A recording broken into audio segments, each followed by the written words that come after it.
Continuamos con la ética en investigación con seres humanos y esta vez sí vamos a evaluar el último punto dentro de aquellos principios que se valoran en la ética de investigación con seres humanos en relación con lo planteado por Ezequiel Emanuel, el respeto por los sujetos. Bien. El respeto por los sujetos pasa por cuatro cosas, pasa por algunas más, pero por cuatro cosas fundamentales. La primera de ellas es la seguridad del participante.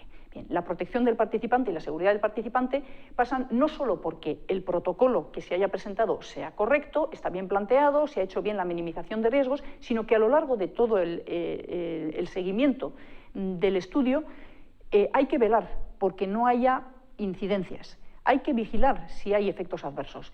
En el momento en que aparece algún efecto adverso, hay que notificarlo. Hay que notificarlo al participante, hay que notificarlo al organismo de control, al comité de ética y a algún otro organismo si fuera necesario. Hay que tratar inmediatamente ese daño que se está produciendo, hay que retirar si es necesario al participante del estudio y si es suficientemente grave, paralizar el estudio hasta ver qué es lo que está fallando. Por otra parte, hay un segundo punto que es la voluntariedad. Por supuesto que la participación es voluntaria, pero como hemos dicho, a lo largo del proceso hay que dejar siempre una salida para el sujeto. Me has dado tu consentimiento, pero puedes cambiar de opinión en cualquier momento, sin tener que darme ninguna explicación y sin sufrir ningún tipo de consecuencias negativas, ni siquiera una mala mirada por parte del investigador. Los datos se retirarán inmediatamente del estudio porque se ha retirado ese consentimiento. Por otra parte, en el momento en que hay cualquier modificación en el protocolo, y especialmente si hay un cambio en el nivel de riesgo, hay que volver a informar al participante y volver a solicitar su consentimiento, porque puede no querer aceptar un mayor nivel de riesgo.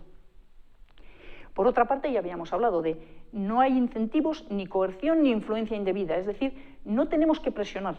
La participación es claramente voluntaria, no se le puede engañar al participante ni se le puede incentivar de manera no adecuada. El tercer punto, el acceso a los resultados. Si mi participante es altruista, voluntario, por el beneficio de la ciencia, lo menos que le puedo ofrecer es el acceso a esos resultados de ese estudio en el cual ha participado.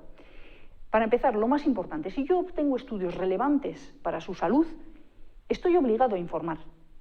Especialmente si estoy hablando, por ejemplo, de pruebas genéticas. Si obtengo un resultado de que este individuo está enfermo, o no, o tiene una predisposición a algo, etcétera, tengo que informarle. Y no solo tengo que informarle, sino que en el caso de pruebas genéticas tengo que ofrecer consejo genético.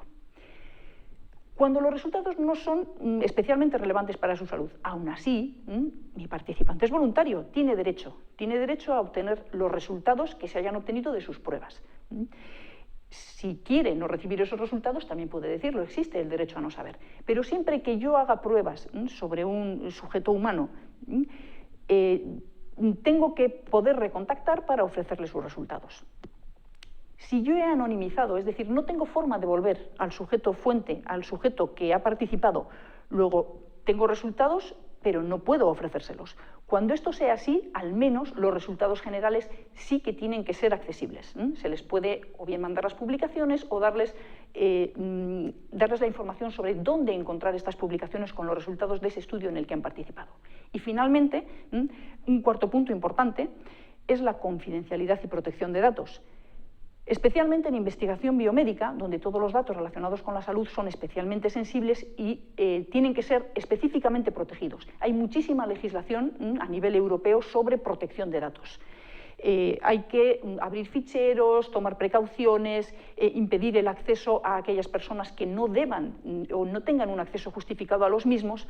Siempre que se pueda se intentará disociar los datos personales para proteger, codificar, y especial cuidado hay que tener en los casos de imagen. Es decir, cuando se toman fotografías, imágenes, audio, se suele especificar que este tipo de consentimiento para el manejo de estos datos especialmente sensibles en los cuales una persona puede ser identificada con relativa facilidad, el consentimiento para este tipo de datos ha de ser expreso.